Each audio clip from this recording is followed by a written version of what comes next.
Welcome back to another episode of the Pax What She Said podcast. I'm one of your co-hosts, Maggie Loney, joined as always by Perry Goldstein. Remember, you can find the show on Spotify, support it if you like what we're doing. Too many S's in that sentence. Or find us over on YouTube, like and subscribe to the show there as well. Packers are 2-2, heading to LA to try and get their first win in LA since the 60s, which is a really crazy stat. That is crazy. But last couple times they've played, they lost under Mike McCarthy, and then Matt LaFleur has beaten them in Green Bay. They haven't necessarily had the travel. So Packers, the last NFC team to play in SoFi. So that's kind of a cool stat going into this weekend, a little nugget. But yeah, Packers are 2-2, Rams are 1-3, and the Rams are just decimated by injuries. So we'll see how this one goes. You are always full of the fun stats, the fun facts. I like to read the dope sheet. I think it's fascinating. You love the dope sheet, and you always bring the dope sheet to Pax What She Said. So thank you for that. Yeah, I mean, I remember circling this one on the calendar when we got the schedule and being like, this is going to be such a fun game. This could be a preview for the playoffs, and it might be a preview for the playoffs. Like you never know. But right now, the Rams are not at full strength by any stretch of the imagination. So it's hard to think that this is very lopsided in favor of the Packers, unfortunately, due to injury. Yeah, and I mean, Puka Nacua obviously is on long-term IR. It sounds like they don't know when he's going to come back, potentially for a playoff push, but going with that. And then, of course, earlier this week, Sean McVay already ruled out Cooper Kupp for the week. So that's their two best wide receivers, and it doesn't really get any easier for them down the stretch. They had the one miraculous win against the 49ers, lost a tough one to the Cardinals, and they're just kind of trying to find their footing. I was kind of surprised that Matt Stafford only has 2 touchdowns this season so far, 2 touchdowns and 2 interceptions. It just doesn't seem like him, but when you're missing your top 2 receiving weapons, I can see why, that becomes more of a challenge. So I don't know. You want to start with the Packers offense maybe and see how they attack a not great Rams defense? Sure. Yeah. Let's do it. All right. So it sounds like Jordan Love was a full participant in practice as of Thursday, finally, after being limited. Wasn't going to be a surprise if he were playing, obviously. We knew that. We don't have to hear the word limited ever again. I don't have to listen to that word again. Cool. And of course, that also means that he should have kind of shaken some of the rust off. We expected it against the Vikings. He got better as the game progressed, but exciting to hear that even though he had said after the game he was sore, didn't sound like there would be any setbacks. I don't think the Packers would have had him out there if they expected setbacks, but he should just be continuing to get better as the season progresses, which is always, of course, what you want to hear when you just paid your quarterback $55 million a year. So Romeo Doubs, kind of a question mark going into things for a personal matter. Christian Watson, they're keeping him off IR, so it sounds like they got good news there as far as his injury. Not sure, though, what that looks like if he's for sure not playing Sunday, but don't know how long-term he'll be out. So it's the Jayden Reed and Dontavian Wicks show, I think, going into Sunday. It's the running back show, potentially. Yeah. With Emmanuel Wilson and Josh Jacobs also healthy. Hey, we saw some more Bo Melton and Malik Heath at the end of the game this past weekend against the Vikings. So we could see more packages with the two of them, with Christian Watson and maybe Romeo Doubs out as well. We saw Matt LaFleur dial up some things for them too. So the Packers are not without weapons. Unfortunately, Luke Musgrave did not practice. Something popped up on the injury report for him, but we still have Tucker Kraft. So there are players available in this offense. And I think you mentioned it right before we started talking about the Packers offense, but this is a very banged up Rams defense. So I think the Packers can probably attack them however way they would like to. I think they can go into this week pretty much playing their brand of football and not have to worry about, do we want to be run heavy? Do we want to be pass heavy? They can pretty much open up the playbook and script it up however Matt LaFleur would like to. And I think they'll be able to move the ball pretty easily.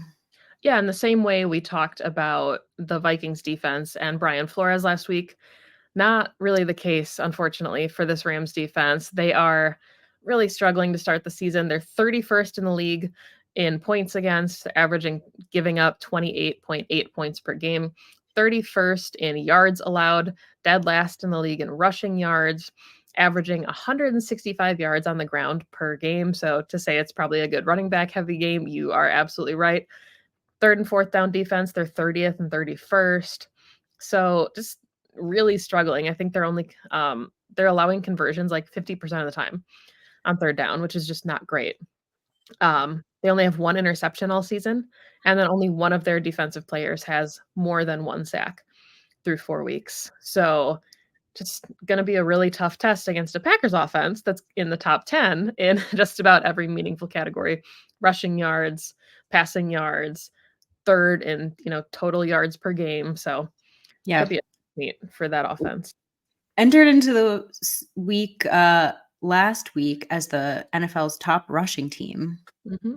Fun fact that the announcers dropped into the broadcast. I can't remember. I would love to know the last time the Packers were the NFL's leading rushing team. But I think, like you said, they can lean into that again this week. Perfect week for the Packers to have a bounce back week to clean up some of the things that we have talked about for the past month that we'd like them to see. Clean game, fix some of the drops, no more penalties, things of that nature. This is going to be the week. If there is any rust to be had, which I don't anticipate there being, that'll be shaken off, I think, pretty quickly come Sunday. Yeah, and it also sounds like the Rams secondary is kind of struggling with miscommunication and with penalties to start the season, which is familiar. Obviously, for the Packers, they've had their fair share of penalties as well, but Sean McVay earlier this week was talking about how they need to get that cleaned up. Just a lot of difficulty, I think, kind of communicating on the back end, and then some unnecessary penalties that are allowing teams to keep sustaining drives that the defense thought that they had shut down. So probably some opportunities to capitalize there for the Packers, who have been playing really clean football. Our +6 lead the NFL in turnover differential.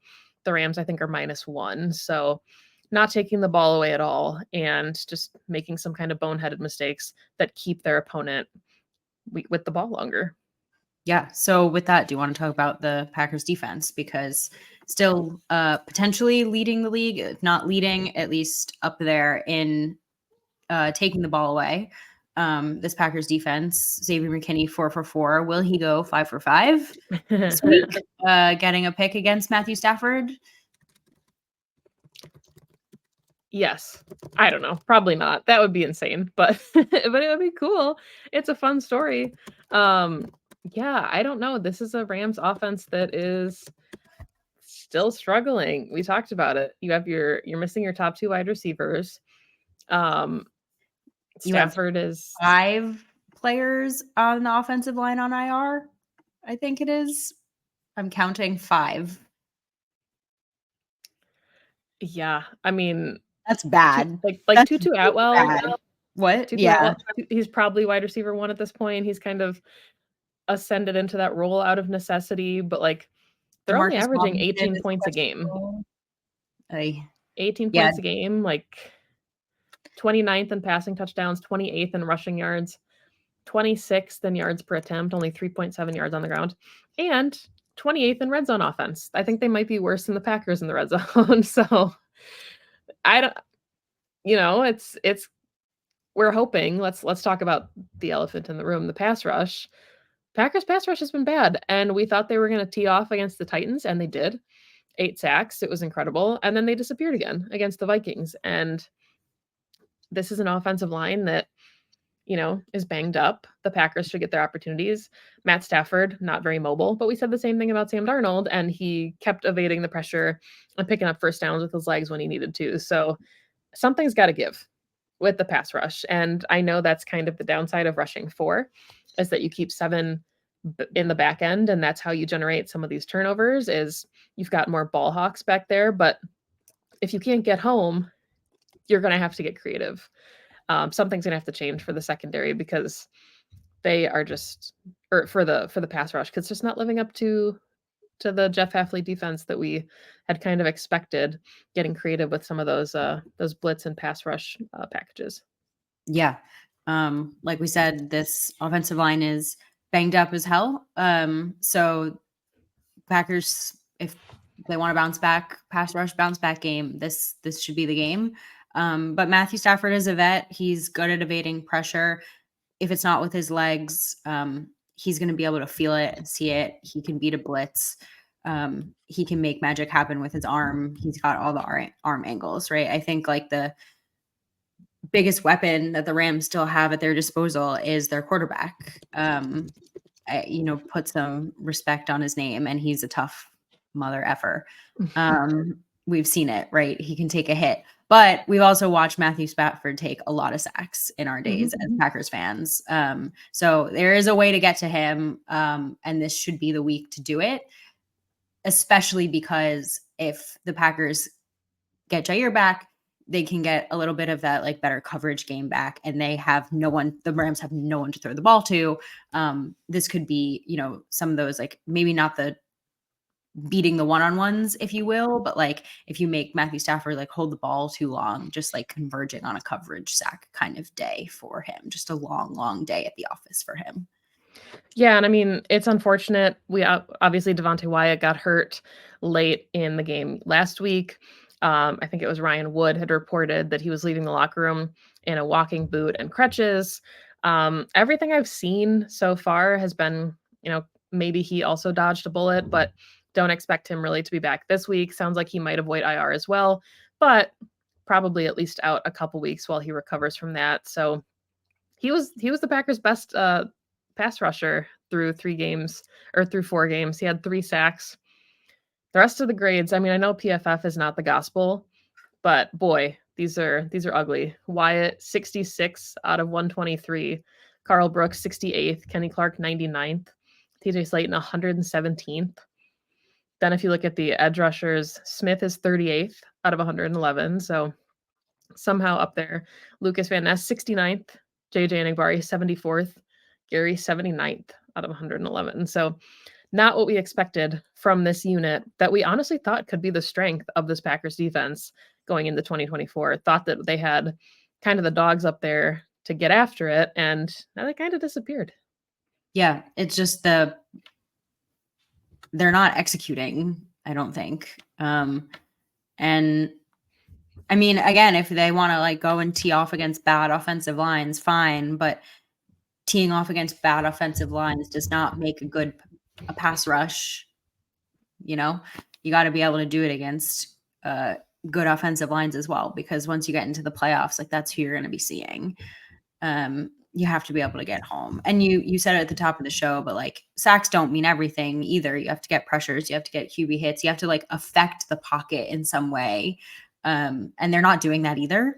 They're just not really doing anything. And leaving this up to the secondary and the linebacking core and putting too much pressure, I think, especially on the middle of the defense, is causing problems for this defense. And I don't want this to be the day where all of a sudden the Rams offense comes alive and they're like, oh, this is our bounce back game against this Packers defense. Let's not have that. Yeah, and I mean, we talked about it a little bit after the Vikings game, but like Keyshawn Nixon has one of your sacks. Like if your corners and your inside linebackers are the ones responsible for those sacks, how creative are you having to get to put those guys in positions to get after the quarterback? Like what is your pass rush not doing that you feel the need to send like your nickel back? Like that's, I think, kind of the concern is like if you're going to play with 4 or even rush 5 at times, they have to get home because you're sacrificing that elsewhere. So thankfully, the secondary has played well. Obviously, they lead the league in turnovers, +6 turnover differential, but turnovers are volatile. We say it every season. Like it's just not sustainable. And unfortunately for the Packers last year, they didn't have many. They were like one of the worst teams in the league at generating turnovers. Thankfully, this season, they lead the league in turnovers, but is that sustainable? We don't know. So you can't really rely on it and hang your hat on it, because once that dries up and then you don't have a pass rush or turnovers, are you capable of stopping opposing offenses? No, I mean, unless you're amazing in coverage and you're getting a lot of PBUs and getting off the field consistently on third down, you probably at that point have to be like the best third down defense in the league. That would be like the only counter at that point. And we're seeing too many conversions on 3rd and 14 at this point for me to feel confident the Packers are that kind of defense.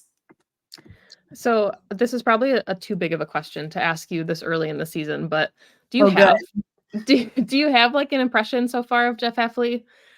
Have you felt like you've gotten enough sense of like who he is as a DC, or do you think that we've had such a small sample size that it's kind of hard still to gauge like his tendencies as a coordinator? It's hard to gauge so far. I mean, there's definitely a few things that I definitely like. Like I like his creative blitzes a lot, and I like he's definitely playing more aggressive, and you can tell that. I think more in the secondary, you can tell that the guys enjoy that style of play a little bit more. And yes, it's leading to maybe a few more explosives from opposing offenses that you would like, but that's where turnovers come from, right? The ability to press a little bit more and play aggressive, go get the ball attitude, I think leads to turnovers. So I like it. And I like the downhill, like attacking style that some of these guys are clearly playing with, especially like the Javon Bullards and the Xavier McKinneys, and the way, Edgerrin Cooper plays when he's in the game. And I've said it and I'm going to keep saying it. I like the way LVN is developing so far in this scheme. And we said it before the season even started that it might be good for his development, and same with Devonte Wyatt, even though now that he's hurt. So you can see it in the individual players, I guess, would be my answer to your question so far, which hopefully is an indication that the unit as a whole is going to get there as well. Yeah, you can certainly see why he had said Xavier McKinney would be like the perfect safety for his secondary. And you can certainly see why the Packers got a guy like Edge Cooper to play inside linebacker in the Jeff Hafley defense, because those kind of plays that they make show you what Jeff Hafley wants to do and what he wants to be about on defense.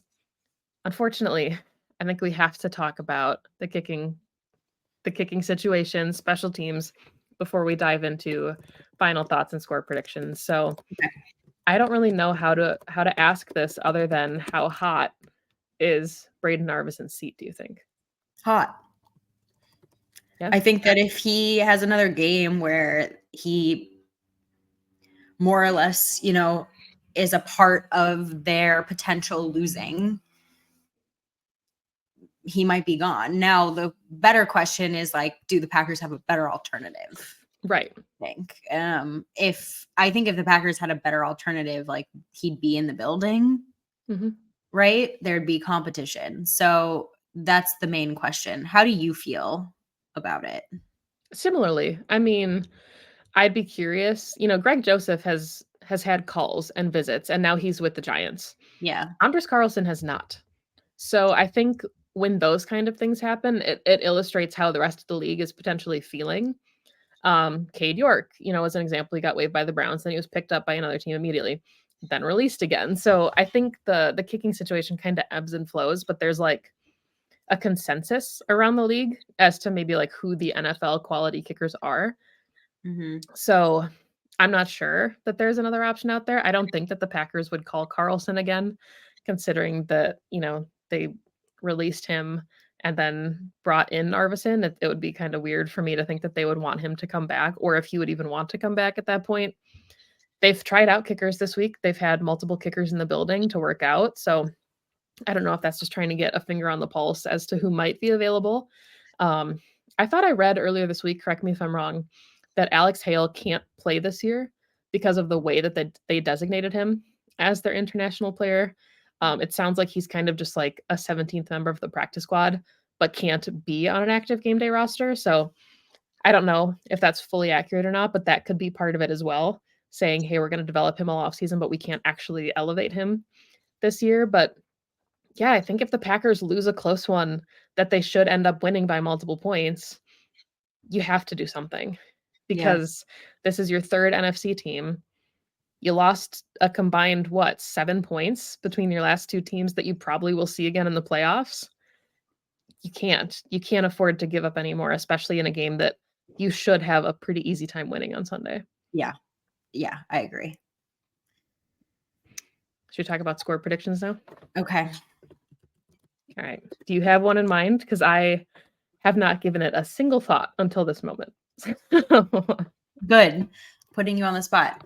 No, I mean, I'd like to see the Packers fix their red zone woes in this Yes. game. And put up like at least 4 touchdowns again. So I'm hopeful for like a 28-14 situation.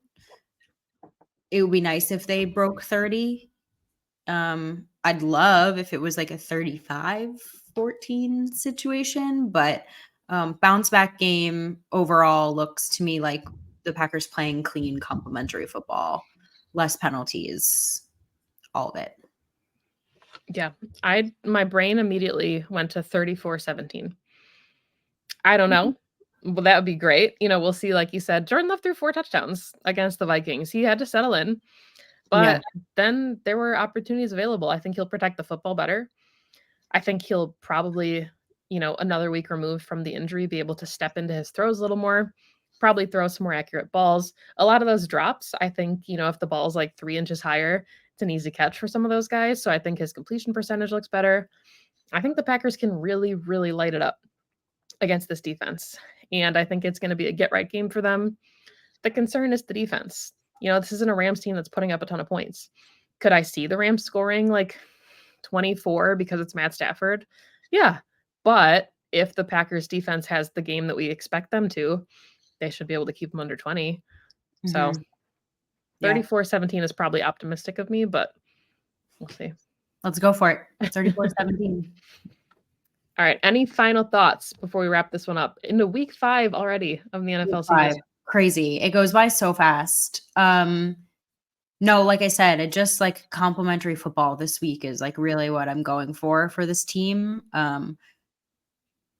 Clean, no turnovers, less penalties. I'd like to see them like get a nice statement win against a team that they should beat up on. And you never know what the Rams are going to look like later on down the line, and if you're going to need this NFC win against them. I mean, the Packers won last year 20-3 when the Rams came to Green Bay. They came in November. It was not great weather, but still 20-3. So it's possible. You've seen them do it. They had Aaron Donald last year. They don't have him obviously this year. So that stuff is significant. And I think the Packers, like you said, they need to put this one away. It needs to be a statement because there's some really interesting opponents coming up. They've got the Cardinals, another NFC team. Then they've got the Texans. They've got the Jags. So Jags aren't having the best start to the season, but not really any rollovers, coming up on the roster or on the schedule. So hopefully this is a get-right game for them and they start to just settle into the season, shake out some of the mistakes that you expect them to make in weeks 1 through 4, but not continue weeks 5 and on. So thank you, as always, for listening to the show. You can find the podcast on Twitter at PWSS Podcast, Perry _Goldstein, me at Maggie J. Loney, everywhere you listen to your favorite podcasts, and on YouTube as well. We'll be back on Sunday to talk about, hopefully, a Packers win, getting into 3-2. But if not, we'll still be here. We just won't be as happy about it. Thank you, as always, for listening to the show, and go Pack Go. Go Pack Go.